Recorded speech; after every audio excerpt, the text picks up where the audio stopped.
Assalamu alaikum, dear students. Here I am with yet another unit for you. In Unit 8, we are talking about school life. School life is an integral part of every person's life. Almost most of us have gone to the school. Even the students who have not been able to complete their education have at least gone to school. And school life remains a memorable period of everyone's life. Let us see what are some of the things you can learn in this unit. There are various kinds of schooling. Two kinds of schooling have been discussed in this unit. There is homeschooling and then there is formal schooling. Homeschooling, as the name suggests, is when this child is being taught at home. Instead of being sent to an educational institution, some parents prefer that their kids study at home. For that purpose, they hire teachers of different subjects and they teach the child at home instead of sending him to a school. There are certain features of homeschooling. Let us see on the screen what are they. While homeschooling, parents and guardians directly influence their child's daily learning. Children learn at their own pace, and it is a personalized form of learning. Now, as these three features suggest, this is a learning where parents and guardians can control the environment, the learning environment of the child. At the same time, they can direct what the child is supposed to learn and what to skip. Similarly, it is a personalized learning. A child can take their own time, maybe their aptitude can be taken into consideration, and they are taught subjects that they like and may not be taught the subjects that they do not like. Similarly, children can learn and take their own time. Learning at your own pace means you do not have to hurry in learning, rather you learn at the speed which is suitable for you. On the other hand, in the case of formal education, students are sent to educational institutions. In that case, students have to keep pace with the syllabi that are being covered at the school. When you go to a formal school, when you go to an educational institution, there are certain rules and regulations that you need to follow. Let us see on the screen what are some of the features of formal education. It is time-bound and syllabus-bound. It is curriculum-driven and subject-focused. And there you learn social skills. Now, it is time-bound because an educational institution will have its own timetable that the students are supposed to follow. It is syllabus bound because they are going to teach you the subjects that they have decided to teach. All the students who go to the educational institution are supposed to learn what the school teaches. Similarly, for formal education, certain curriculum and syllabi are set, and the goals that are given in that curriculum are to be met by the students. Similarly, they are subject focused. There are many subjects that are taught in that curriculum, and every student is ready to, or they are supposed to learn all those subjects. Similarly, going to a school, an educational institution, enhances a child's social skills. The child meets new people, goes out of the home, and in this way, he learns how to deal with the world outside. Now, the first skill that you learn in this lesson is how to order information. Let us see what ordering information is. By ordering information, we mean that the information that is given to you is to be put in a certain sequence. By order, we mean a certain sequence. चीज़ों को किसी खास तरतीब से रखने को order करना कहा जाता है. Ordering information means कि जो information आपको एक सफ़े पर दी गई है, उसको एक ख़ास तरतीब के साथ लिखिए. तरतीब मुख्तलिफ तरह की हो सकती है. आइए देखते हैं कौन से तरीके हैं जिनसे information को order किया जा सकता है. There are chronological orders. By chronological order, we mean that things are to be ordered, information is to be ordered according to what come first. Chronological order के अंदर पहले आने वाली चीज़ें पहले बताई जाती हैं, बाद में आने वाली चीज़ें बाद में, और इसी तरह तरतीब चलती रहती है. For example, अगर कोई लेसन या कोई इंफॉर्मेशन हिस्टोरिकल इवेंट्स के बारे में है, तो आप तारीख के साथ साथ चलेंगे. पहले होने वाले इंसिडेंट्स को आप पहले लिखेंगे और बाद में होने वालों को बाद में, और इसी तरतीब में चलते जाएंगे. This is called chronological order.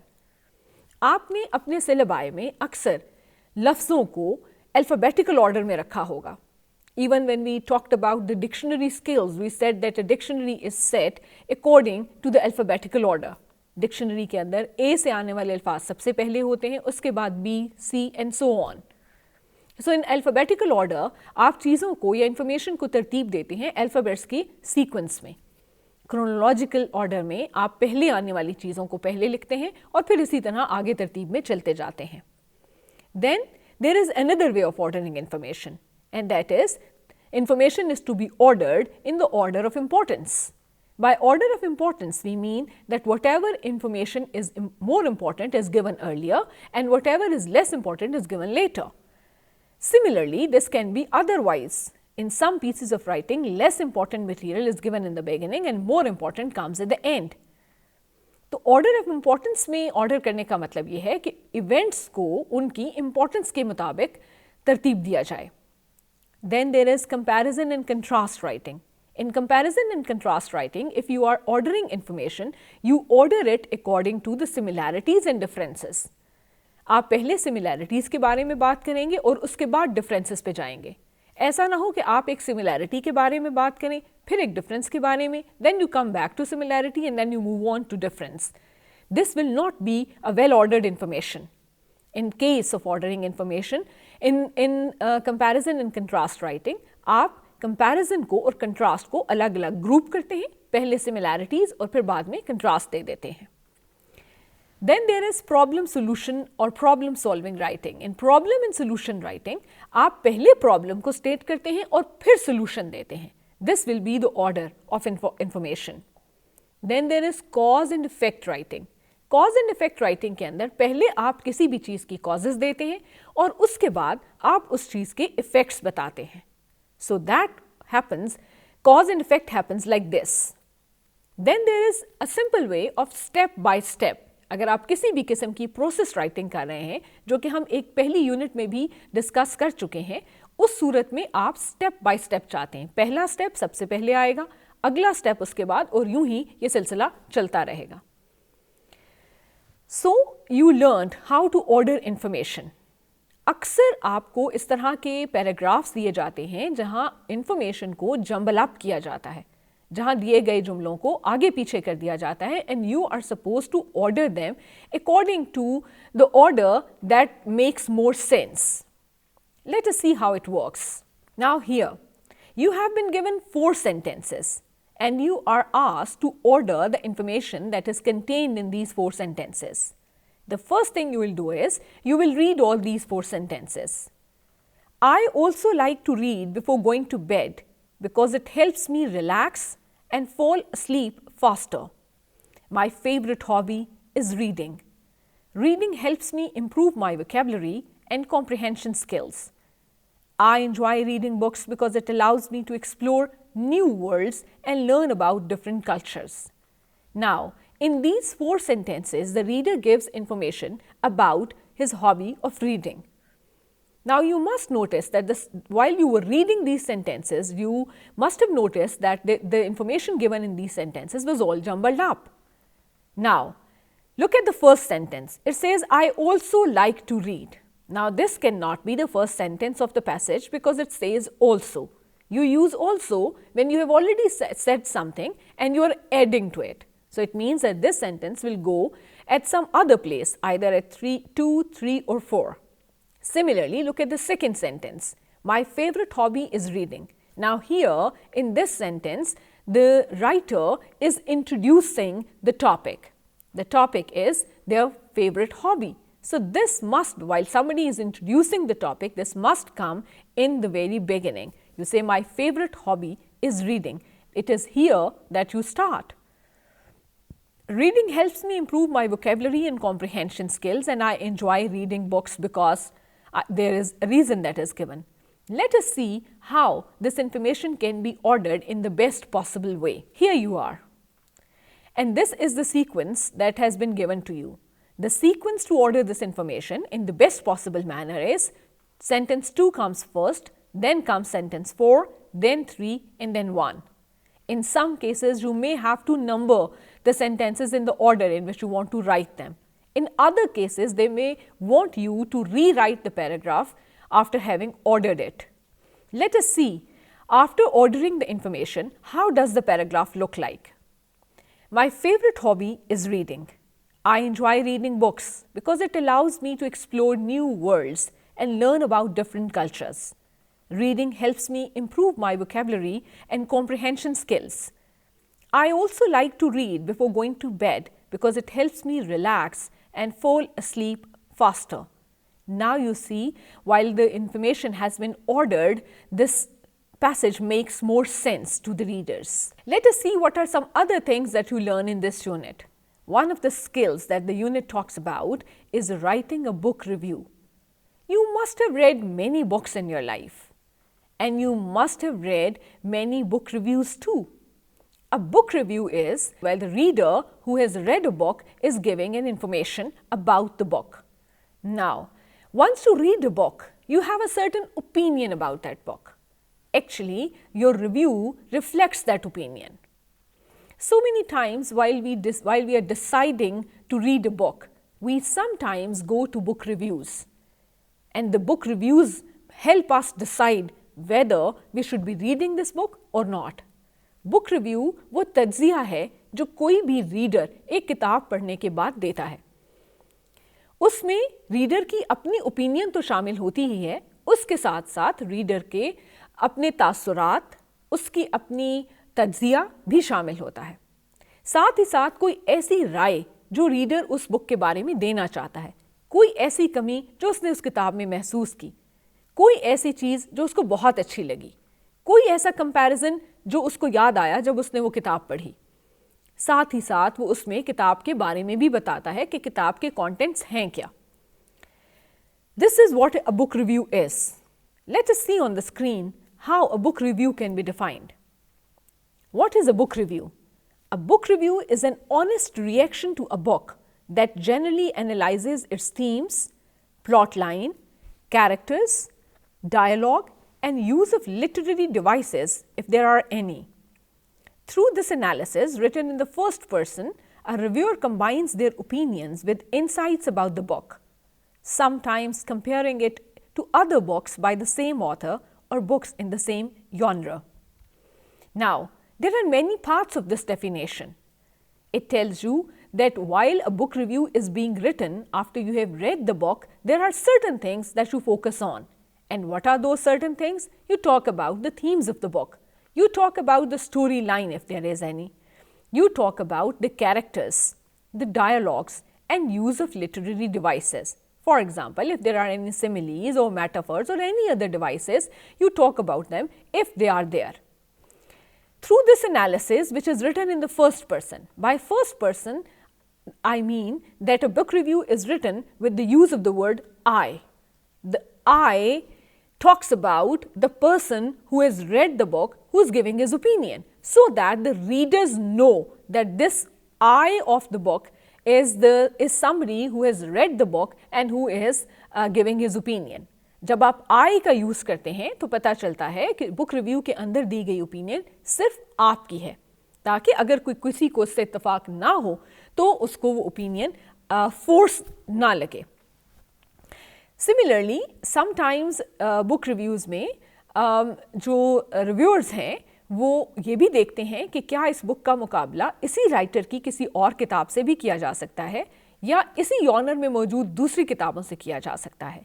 So a book review gives a lot of detail about the book, so much so that a new reader who hasn't read this book can have a good idea whether the book will be of their interest or not. Now, what should a book review include? कौन सी वो चीज़ें हैं जो एक book review में ज़रूर होनी चाहिए? सबसे पहले plot summary.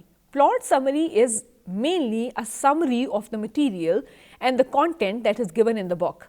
अगर तो ये कोई नॉवल है या कोई कहानी है तो उसकी जो स्टोरी लाइन है वो उसमें आएगी. Otherwise what ever kind of book it is, इसकी समरी जो है वो आप सबसे पहले देंगे ताकि रीडर को उसके कंटेंट्स के बारे में अंदाज़ा हो जाए. But keep it in mind that this is a summary and this is not very detailed. You are not going to tell the reader each and everything that is there in the book, because you have to leave something to their imagination, something that they explore when they read the book themselves. Then there is thesis statement. Thesis statement वो main idea है जिसके ऊपर पूरी book बनाई गई है. Thesis statement is the main idea of the book. आपको वो मेन आइडिया बड़े क्लियर वर्ड्स में देना होता है, so that again the readers can know कि इस बुक का मेन टॉपिक क्या है. Then there is critical analysis supported by quotations from the book. Critical analysis का मतलब है आपका तनकीदी जायज़ा जो आपने किताब के बारे में दिया है. आप जब किताब पे तनकीद करते हैं, उसके अच्छे बुरे पॉइंट्स को सामने लेकर आते हैं, तो उसमें आपने किताब से भी कोटेशंस डालनी होती हैं. आप जिस चीज़ को डिस्कस कर रहे हैं किताब में से उसका एविडेंस ज़रूर लिखिए. And then there are reviewers opinions based on the critical analysis. अब जो क्रिटिकल एनालिसिस आपने किया है, जो आपने तज्ज़िया दिया है, उस तज्ज़िये पे बेस करके आप अपनी राय भी दीजिए कि इस किताब में क्या कमियां हैं, उनको कैसे दूर किया जा सकता है, या किताब के कौन कौन सी स्ट्रेंथ्स हैं जिनको आप हाईलाइट कर सकते हैं. आप पढ़ने वालों को कोई मशवरा भी दे सकते हैं कि किस तरह वो इस बुक से ज़्यादा फ़ायदा उठा सकते हैं. इसी यूनिट के अंदर एक और चीज़ जो आपको सिखाई गई है वो है topic sentence. This is a very important idea. Topic sentence relates to the structure of the paragraph. जब भी कभी आपको कोई एक पैराग्राफ लिखना है तो उसका प्रॉपर स्ट्रक्चर फॉलो करना है. और उसी तरह हर पैराग्राफ में, चाहे आप कोई ऐसे लिख रहे हैं, कोई लंबा आंसर लिख रहे हैं, every paragraph has a structure. Topic sentence is an integral part of that structure. What is a topic sentence? Topic sentence is basically the sentence that carries the main idea of a paragraph.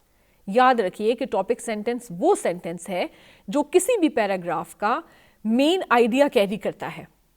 Now the question arises whether the topic sentence should be the first sentence of the paragraph, somewhere in the middle, or at the end.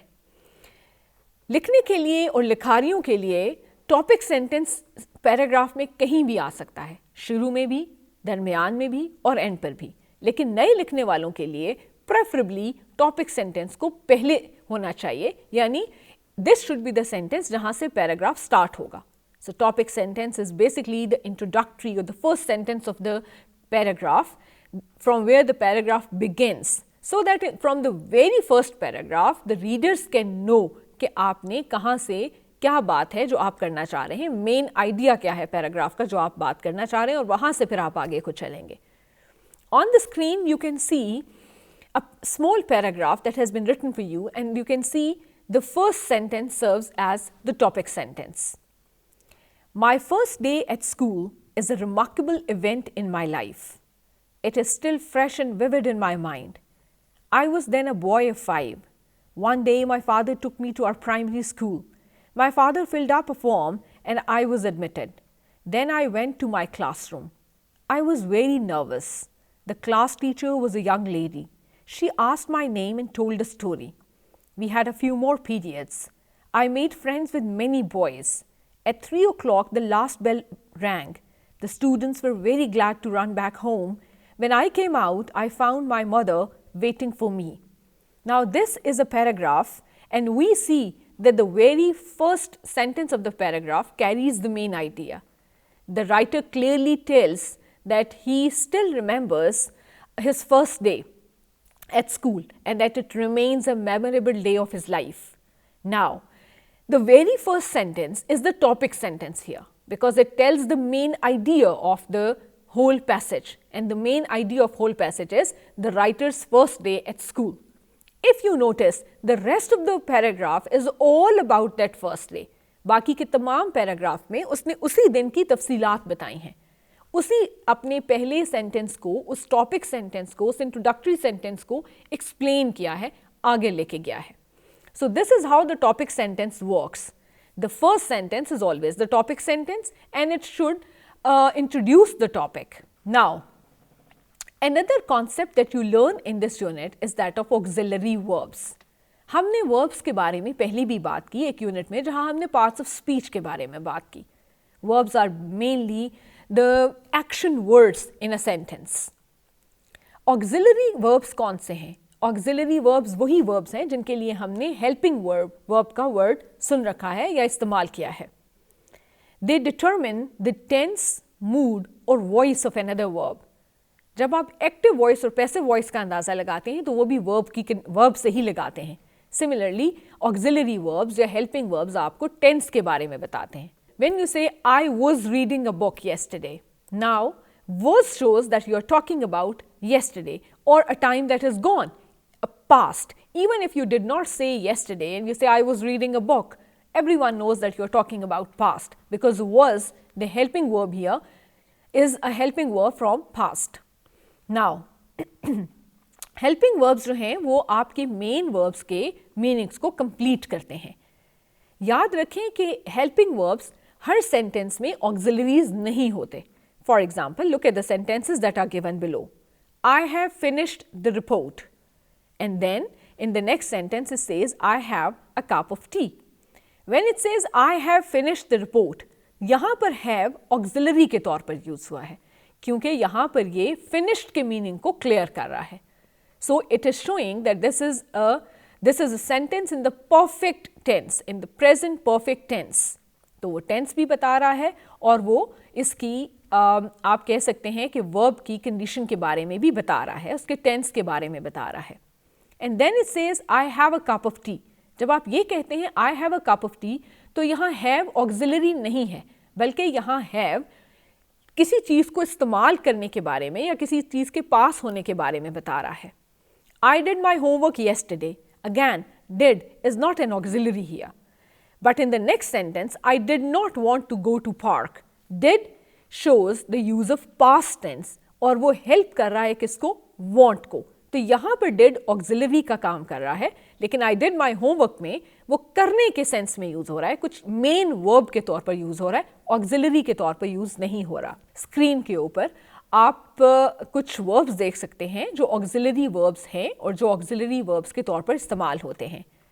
am, is, are, was, were, be, being, been, do, does, did, has, have, and had. Now these verbs are used as helping verbs in the sentence, and as I told you in the last short that it is not, auxiliary verbs are not always used as, or helping verbs are not always used as auxiliaries when they are not aiding any verb, any action verb, any main verb, then they are not auxiliaries. Otherwise, when they are being used with a verb to show tense, then they are auxiliaries. So much for this unit. So in this unit you learned quite a lot of things, and these were the new things for you. This unit will talk about some more things, and when you do exercises in the unit, you will learn how to order information, you will learn how to write and spot a topic sentence out of a paragraph, and you will also know the use of auxiliary verbs. This was all for today. I will see you in the next program. Thank you very much.